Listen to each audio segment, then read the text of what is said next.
is entitled The Man of Sin Prophecy. Brother Colin.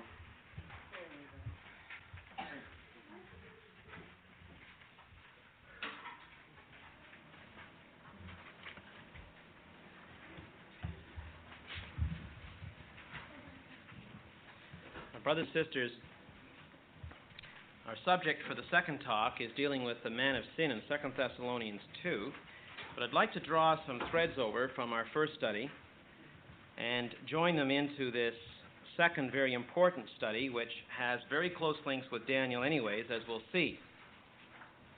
What we've seen so far, I hope, is that our subject of the continuity of Babylon is something indeed that's easily to demonstrate right back from the time of Genesis, right straight through the Old Testament.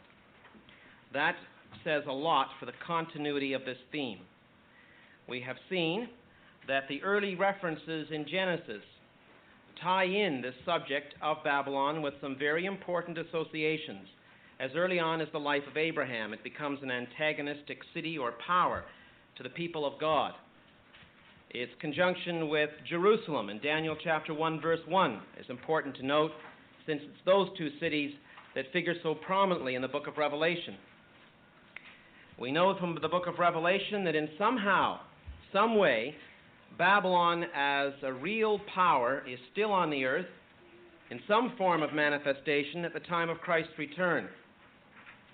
We've seen that there is value in looking at the book of Daniel and Revelation from the point of view of large pictures, big themes, the beasts being one very important large picture.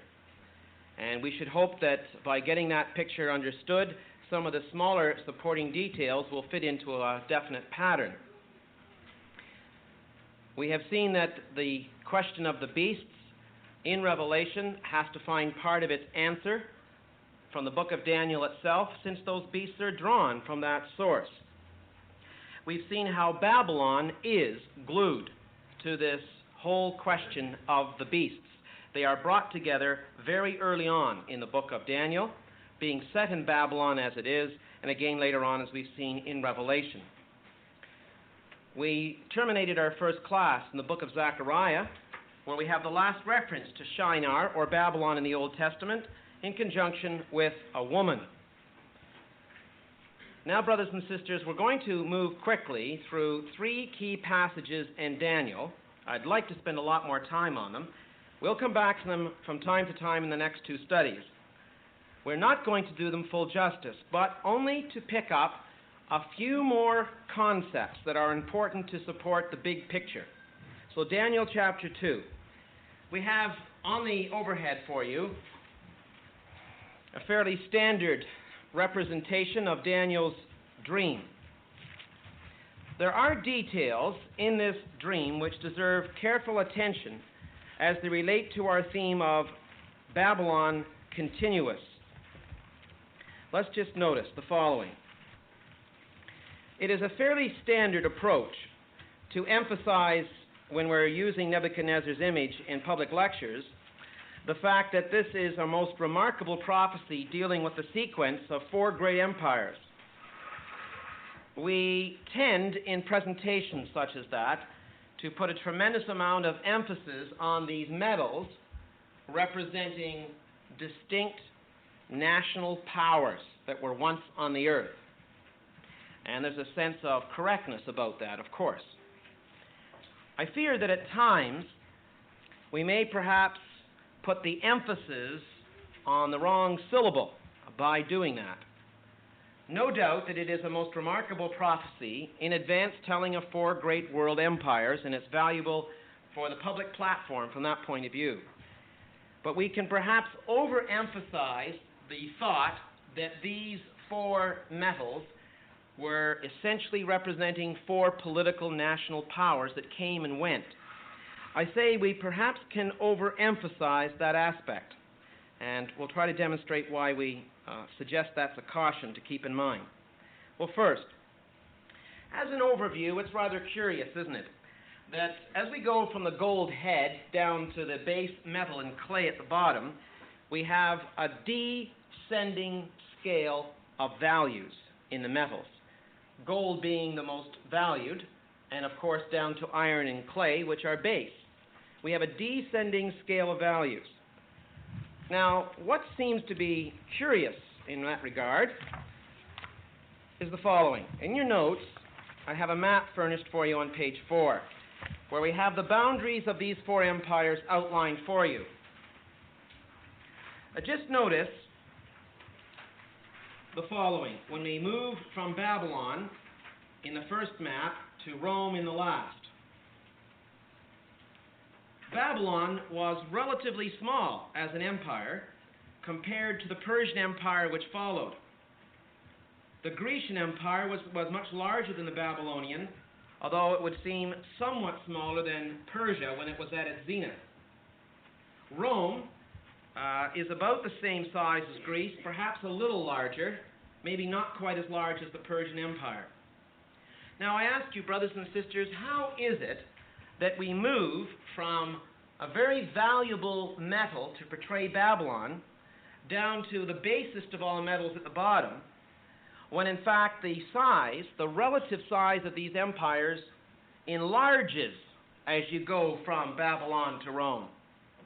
You know, from a human point of view, to have had control over Rome or Greece or Persia would have been much more attractive in some ways, than it would have to have controlled Babylon. In terms of wealth, people, prestige, power, and the supporting empire that you are ruling over, Rome or Greece or Persia would have been much more attractive, much more flattering for a ruler to have the opportunity of presiding over it. And yet, gold is what's placed on the top, the smallest of all the empires.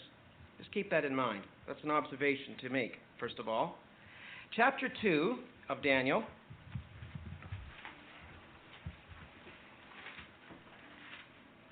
And we look at verse 37 and 38 of Daniel chapter 2. The terms used to describe Babylon are perhaps in the superlative compared to any of the other ascriptions that are given to the remaining powers, even though they have larger dominions. Verse 37, Thou, O king, art a king of kings, for the God of heaven hath given thee a kingdom, power, and strength, and glory. And wheresoever the children of men dwell, the beasts of the field, the fowls of heaven, hath he given unto thine hand, and hath made thee ruler over them all. Thou art this head of gold. And as we go through the descriptions of the remaining empires, there aren't those superlatives used at all. Why such an attention to what was really the smallest of all the empires? Furthermore, in chapter 2, we find this description given to Medo-Persia. We look at verse 38 and 39. Wheresoever the children of men dwell, the beasts of the field, the fowls of the heaven, hath he given into thine hand, and hath given thee ruler over them all. Thou art this head of gold. Then verse 39, After thee shall arise another kingdom inferior to thee, and another third kingdom of brass, which shall bear rule over all the earth. Now wait a minute. How is that true as a matter of political history? Let's just remind ourselves. How could that be that Medo-Persia could be described as being inferior to the domain of Babylon? Inferior then, in what sense? It's rather puzzling when you think about it. You have the descending value of the metals, and you have the statement that Medo-Persia is regarded by the perspective God is issuing here as being inferior. In fact, it was the largest of all the empires. It stretched even as far as the borders of India at its zenith of power under Cyrus. So we might ask ourselves, what's the sense in which it is inferior? Again, I'm just going to ask you to suspend your judgment on that. Furthermore, why does it say of Greece that she bears rule over all the earth? What political truth was there in that? Well, let's just review our history. Alexander the Great, who's described in Daniel 8 as the little horn that comes up, Alexander the Great conquered, after his father, Philip of Macedon, a large part of the Mediterranean world, and he too went over almost to the borders of India. But, as Daniel 8 shows, Alexander held on to that dominion for a very, very short period of time. He no sooner had conquered all those territories than he died within about a year. He himself never presided over that empire for very long. He never really enjoyed, in other words, the fruits of his victory. In fact, he never even got back home. He died away from home on his campaign back. Furthermore, shortly after Alexander died, the 4 generals that emerged after him carved up his empire into 4 and then into other parts besides. And there really was no single rulership of Greece under one head over the whole dominion, like there was with Nebuchadnezzar, let's say. There never was a time when Greece had that kind of rulership as a matter of political history. So there's some sense in which Medo-Persia is inferior to the rulership of Babylon. There is some sense in which Greece is said to bear rule over all the earth. How could that be? It doesn't seem to ring true if one just looks at the facts of political history. Unless there is some other perspective, of course, that God has in mind, some other values by which he is measuring the rulership or the control or the dominance of these powers. Now let's just look at another detail concerning the metals. Daniel chapter 2, going back to verse 35. Let's take a look at this one.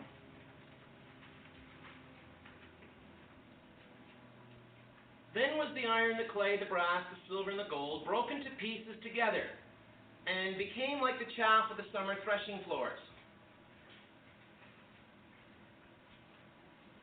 Problem is, what does it mean, broken to pieces together? That's at the time when the stone strikes the image, of course. It's at the time of Christ's return. But how could Babylon, political, still be described as being in the earth? Will ancient Greece be on the earth as a real power when Christ returns to destroy and break in pieces all the metals together? Will ancient Rome be on the earth at that time, as she was once a great political power ruled by a Senate or by a Caesar? In what sense, then, could it be said that these metals are still present at the return of Christ to be destroyed together? And of course, the context, by way of time, we can see very clearly, deals with the latter days. In other words, there are several clues in Daniel chapter 2 that God has a perspective here that isn't dealing so much with political powers as they rise and fall, as he is concerned perhaps about another plot or theme altogether. It's not to downplay entirely the importance of political power as part of the message, but the sense in which these metals could be destroyed together at the return of Christ, the sense in which Medo-Persia could be described as inferior to Babylon, considering the facts of history and the size of the boundaries, points to another direction. Now, we will suspend our judgment there and move on to Daniel 4. In Daniel chapter 4, we receive a picture of a tree when we're told in the vision the tree represents Babylon, Nebuchadnezzar. And the tree is cut down. Now we get the following information. Verse 14, he cried aloud and said thus, hew down the tree and cut off his branches. Shake off his leaves and scatter his fruit. Let the beasts get away from under it, and the fowls from his branches. Nevertheless, leave the stump, that's the stump of Babylon, leave the stump of his roots in the earth, even with a band of iron and brass, in the tender grass of the field. And let it be wet with the dew of heaven, and let his portion be wet with the beasts and the grass of the earth. What is the brass and the iron doing together at the same time with this stump? which is encased by these two metals. What does it mean that the roots will remain in the earth even after the tree is cut down? And after it is cut down and the roots remain in the heart of the earth, how is it that the iron and brass are in a sort of coexistence with the stump of Babylon behind it that's not so obvious? You see the point, brothers and sisters? There are clues here in Daniel chapter 4 that Babylon lives on. There are clues here that Babylon continues as a concern in the kingdoms of men, even after the national power that had certain boundaries and was ruled by certain dictators of Babylon has long since been cut down. There's a sense in which Nebuchadnezzar's empire is going to terminate, Babylon's going to be destroyed, but the roots of Babylon will remain in the earth after the political power has long since been destroyed. There's a sense in which the metal and the brass continue together and are meant to be seen together with one another. And they are encasing Babylon. The Babylonian trunk, the source, the root is Babylonian. But in some sense, it is seen to be in conjunction with the iron and the brass, not the silver. Not the silver. Somehow Medo-Persia doesn't figure as being terribly important relative to the other four empires, especially to Babylon. There is something about Babylon that continues on, and is that the clue as to why the head is gold? As to why Babylon is associated with something that doesn't tarnish?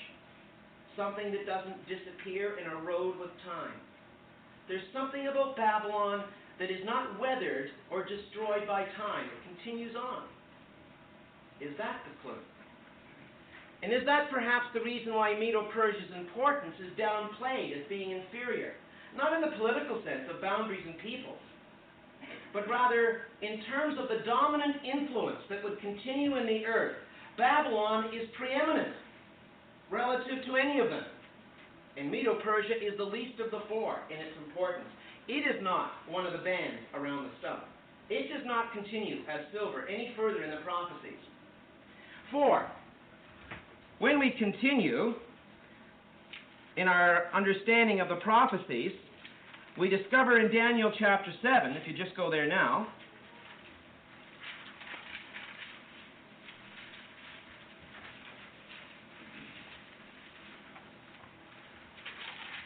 we discover in Daniel chapter 7 that the brass and the iron are mentioned once again. This time in relationship to the fourth beast, which has the little horn. Now, isn't that curious? That when Daniel sees the fourth beast, which is destroyed by Christ. Now, we know it's destroyed by Christ, because in Daniel chapter 7, that's spelled out very clearly by the angel's word, and by what the man of God sees in vision himself. For example, when we come down to verse 11 of Daniel 7, Daniel says he beholds because of the voice of the great words which the horn spake. I beheld even till the beast was slain. That's the fourth beast. And his body destroyed and given to the burning flame. Isn't that interesting? The fourth beast is present at the return of Christ. The fourth beast, though, is now described by the angel as having two metals. It's not something Daniel saw at first when he observed it. For in verse 19, then I would know the truth of the fourth beast, which was diverse from all the others, exceeding dreadful, whose teeth were of iron, and his nails of brass, which devoured, brake in pieces, stamped the residue with his feet. Now, we might ask, how could it be that this fourth beast that will be destroyed by Christ when he returns, which is diverse from the other three beasts, this little horn, which is described as being diverse from the other horns, has organic to this beast brass and iron?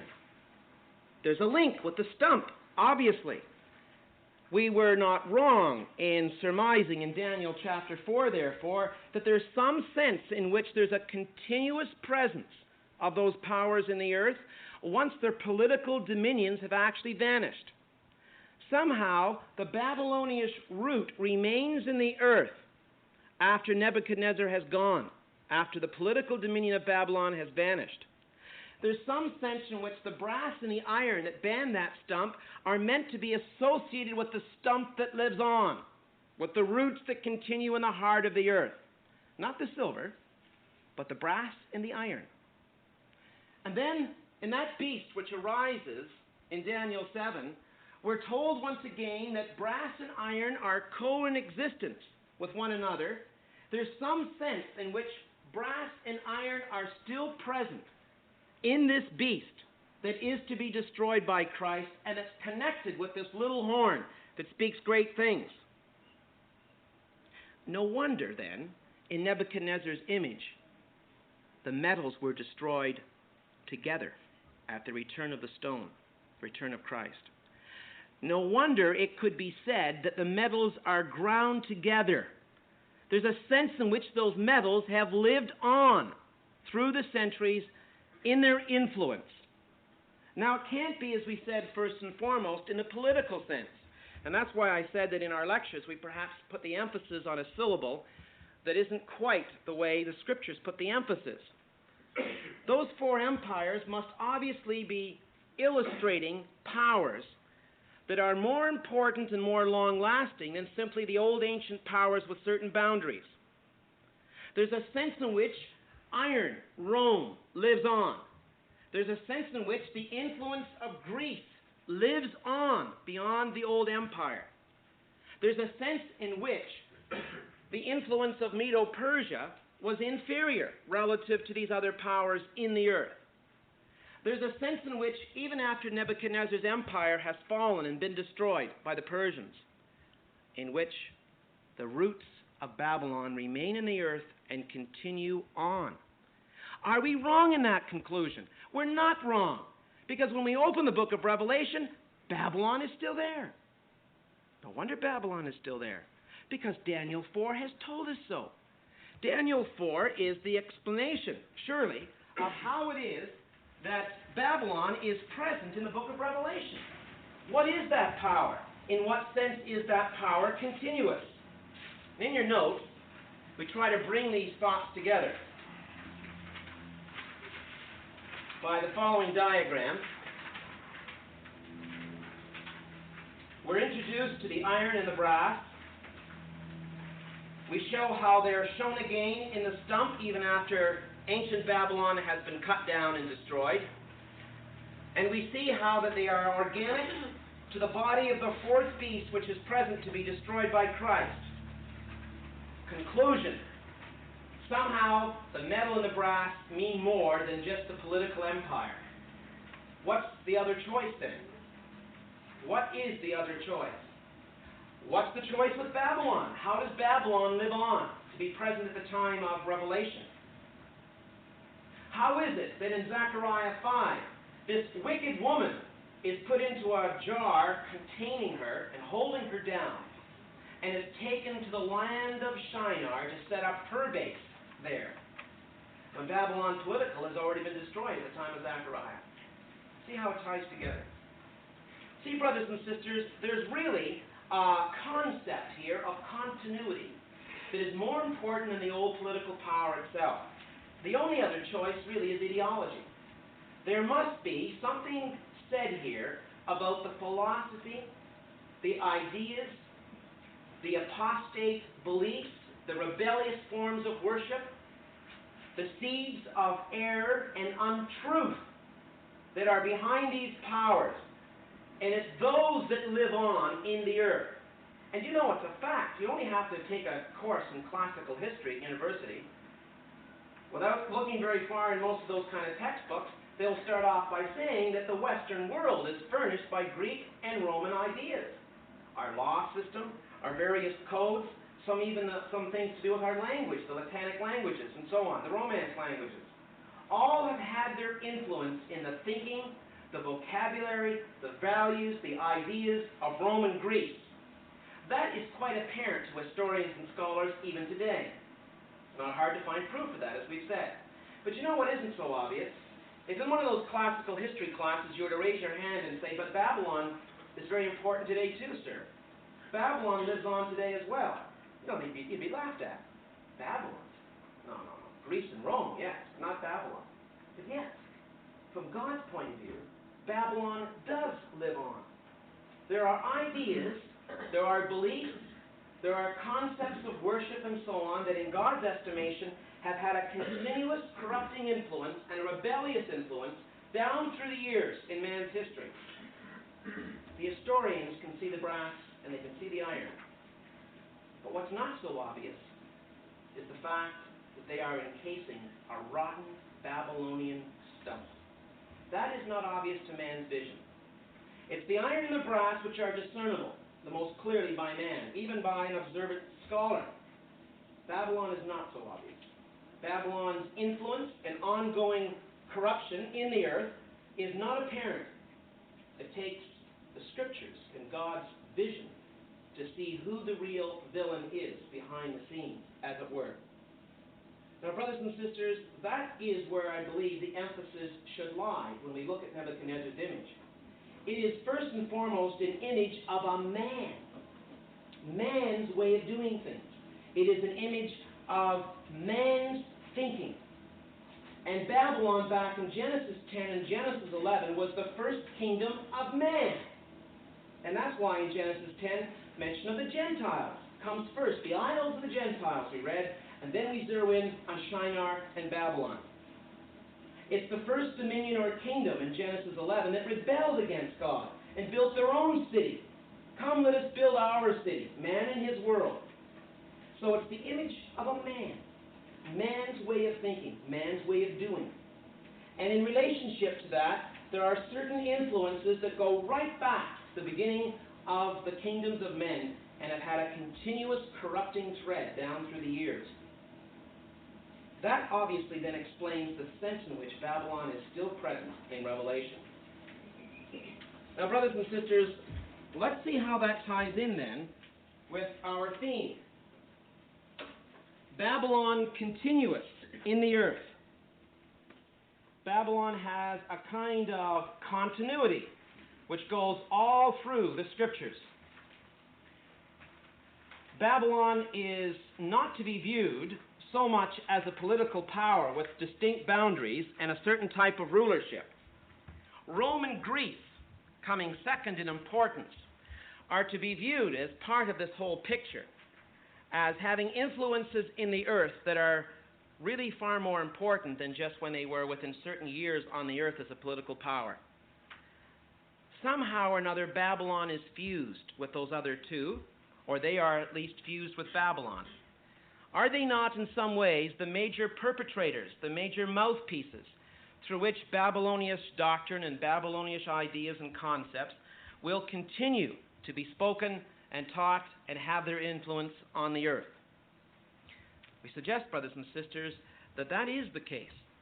It is the best explanation which explains the meaning of the stump, how it is related in drawing two metals out of the image, how it is that the fourth beast in turn draws out those same two metals and puts them organic to a beast that is still present when Christ returns.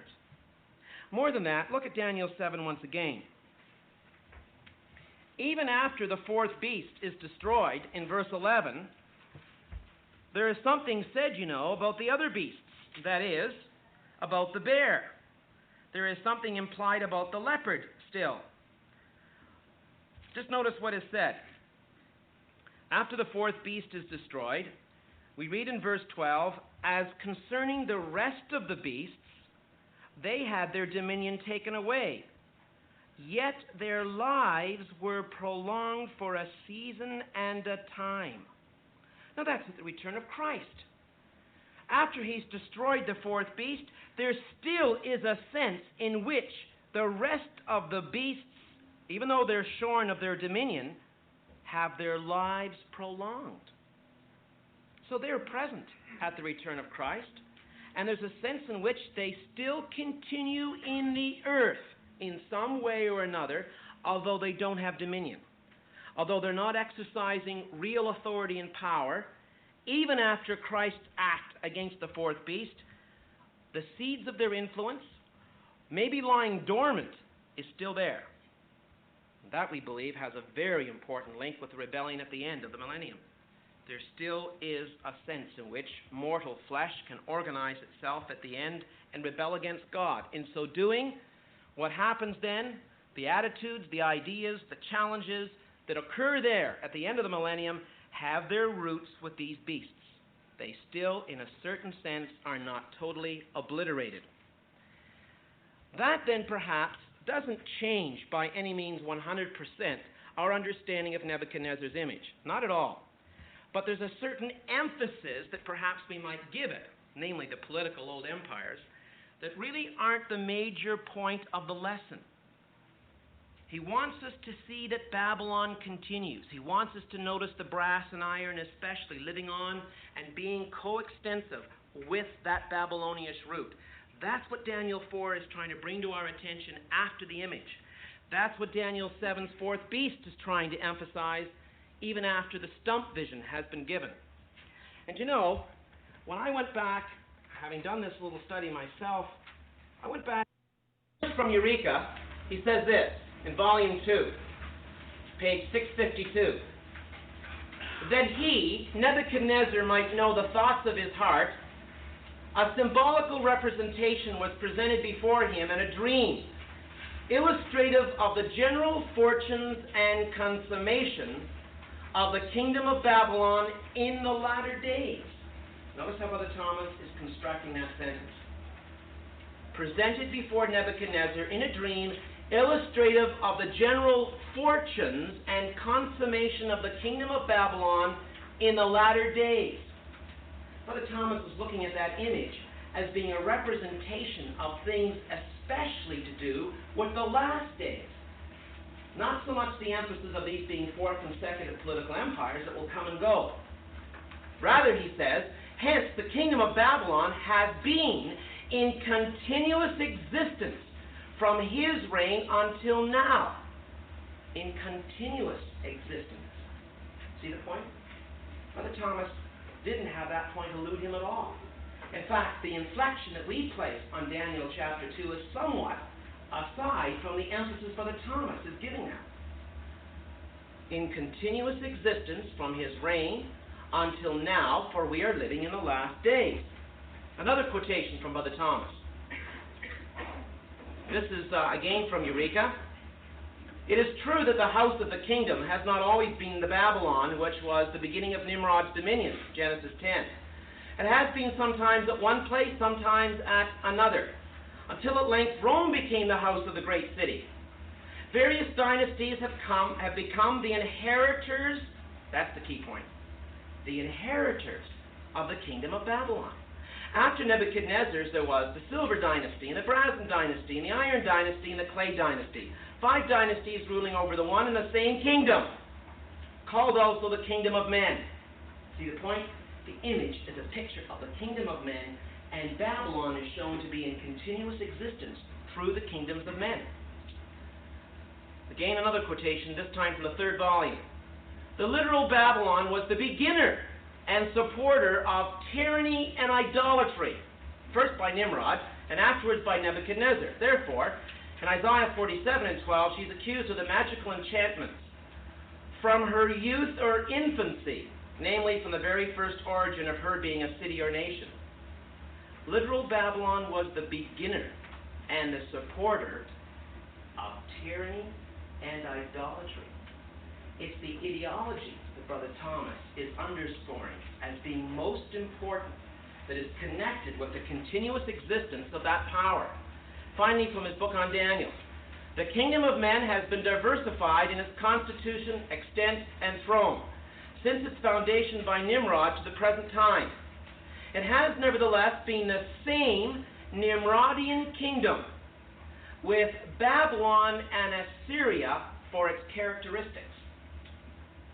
Now, to be honest with you, brothers and sisters, I must admit, having gone through this exercise myself, come to these conclusions myself, I was amazed and somewhat ashamed to go back and finally check out these references to Brother Thomas's writings and discover that really that was his emphasis himself.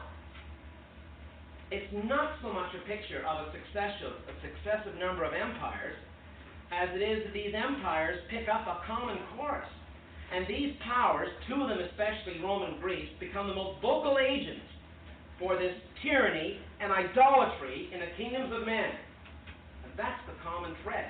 And that surely is the plot of the story. So we're really not trying to say anything radical, brothers and sisters. It amounts to a matter of emphasis, but it's an emphasis we believe that can't be lost sight of. I'll tell you why. Recent expositions have tended to stress a gap perspective in Daniel and Revelation. We won't go into that in detail, but some recent expositions in the Brotherhood have tended to stress the idea that Nebuchadnezzar's image and some of the other visions in Daniel are looking at a picture where we have a continuous line up to a certain point and a mammoth gap. And then after that gap is over with, a whole number of details from Revelation and Daniel are squeezed into that 3.5 final years at the time of Christ's return.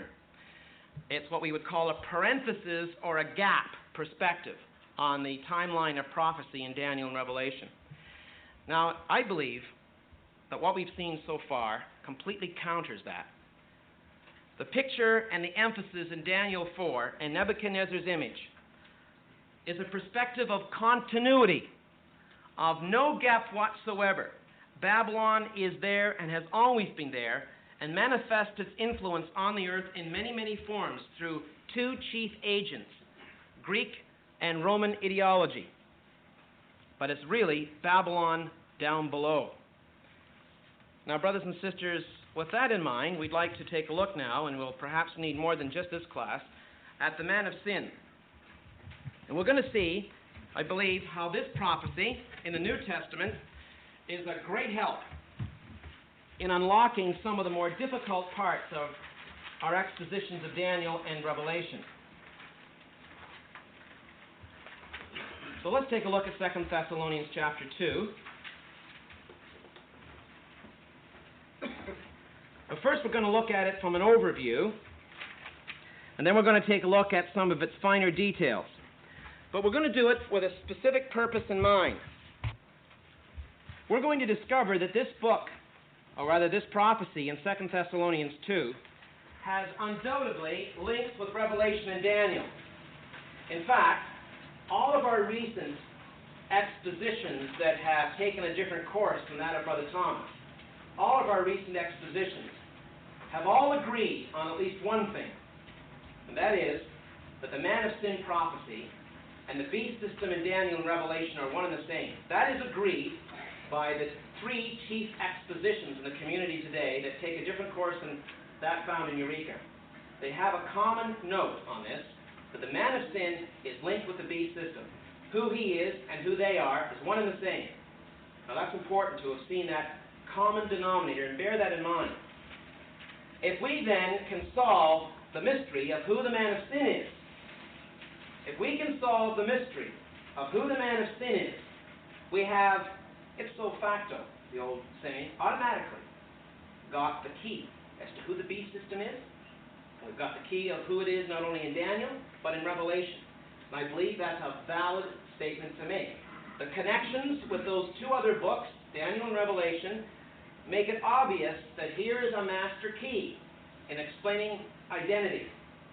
And as I said, even the other three major expositions that differ so widely from Brother Thomas have themselves concluded from the clues within this prophecy that you can't separate it from the beast system in either Daniel or Revelation. To that we would agree.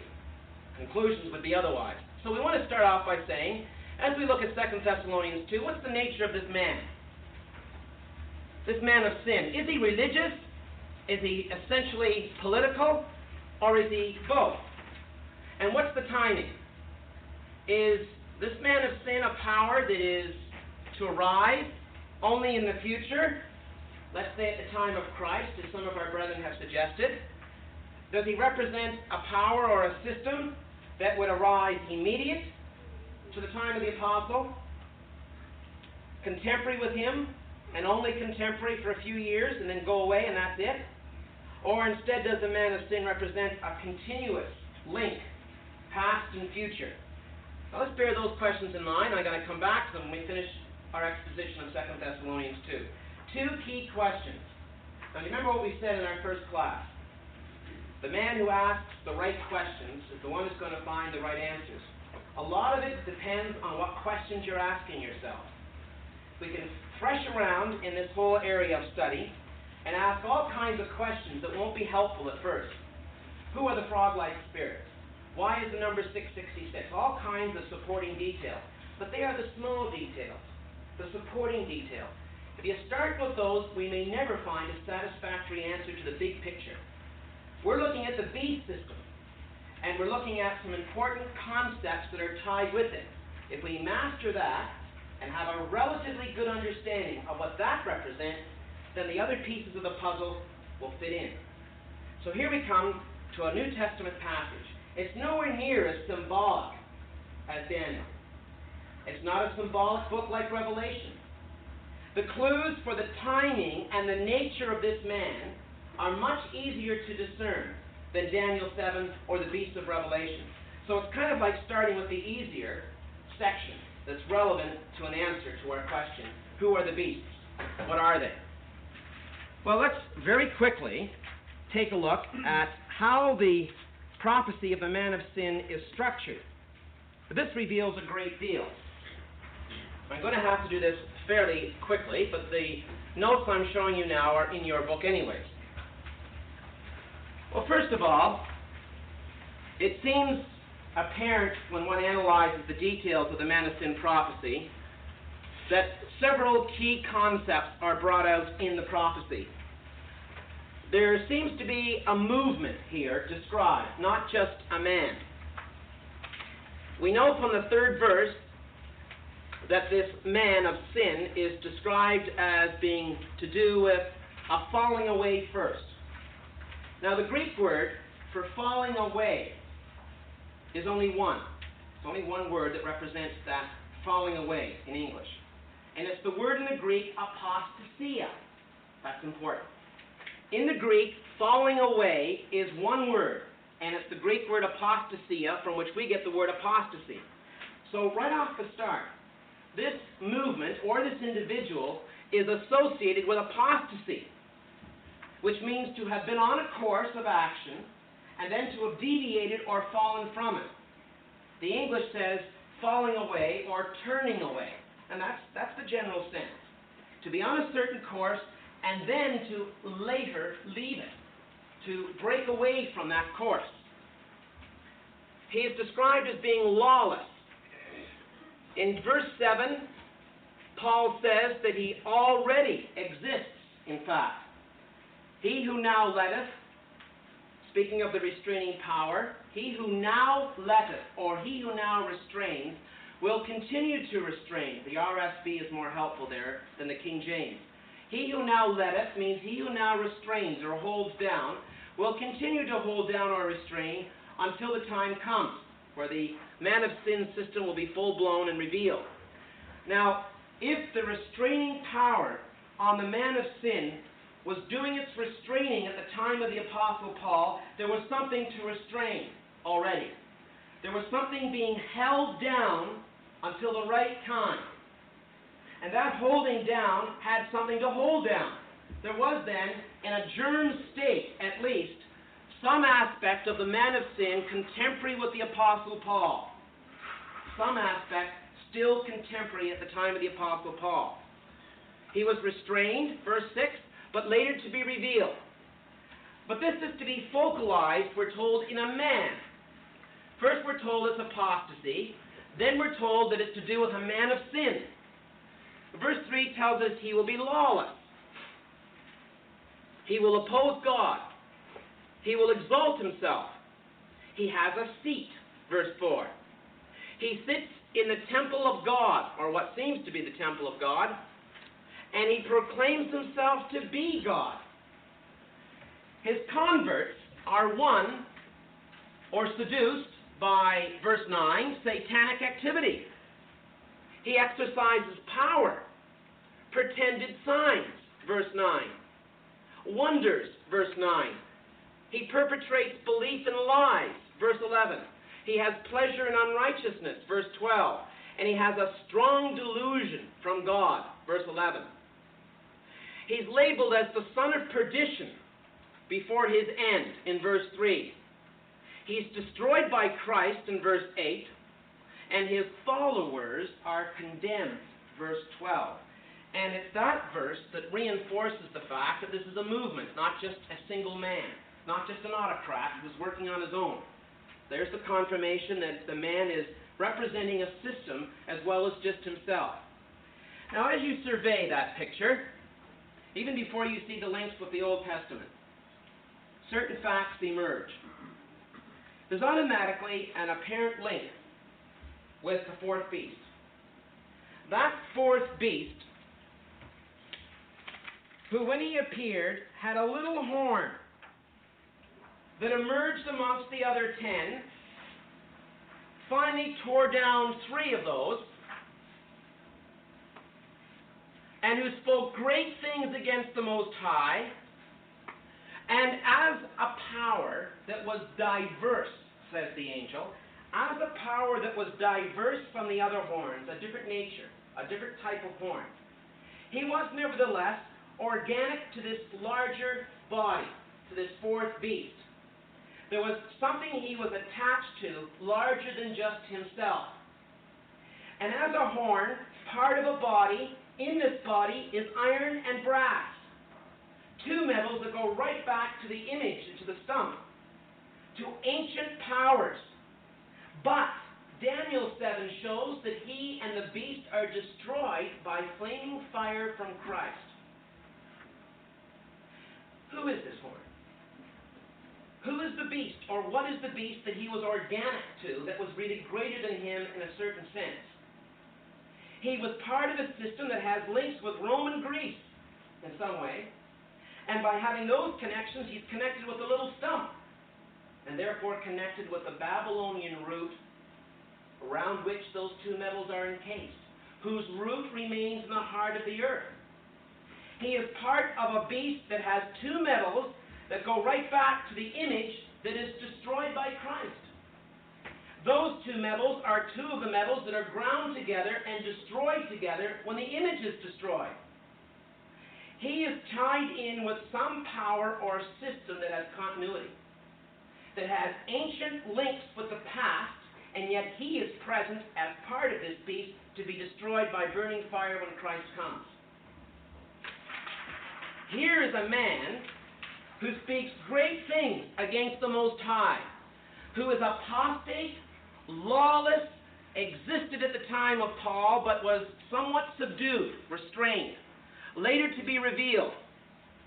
He would sit, as it were, in the temple of God, be pompous in proclaiming himself to be God, do certain signs and wonders, and significantly, let's look at how he's destroyed.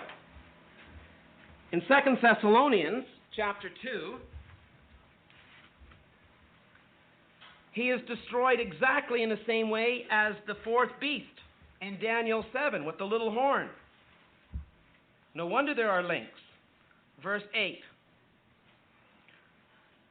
Then shall that wicked, the man of sin, be revealed, whom the Lord shall consume with the spirit of his mouth, and shall destroy with the brightness of his coming.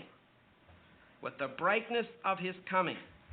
Now, when you see how that is linked with the flaming fire of 1 Thessalonians chapter 1, just mentioned previously by Paul, verse 7, verse 8, verse 9. The Lord will come and be revealed with his mighty angels, chapter 1, verse 7, in flaming fire, verse 9, punished with everlasting destruction from the presence of the Lord and from the glory of his power. The language used here to describe the destruction of the man of sin in chapter 2 is drawing upon the language of chapter 1, which in turn has a very close word link with the destruction of the fourth beast in Daniel 7. Now that's an overview. There are closer details to watch.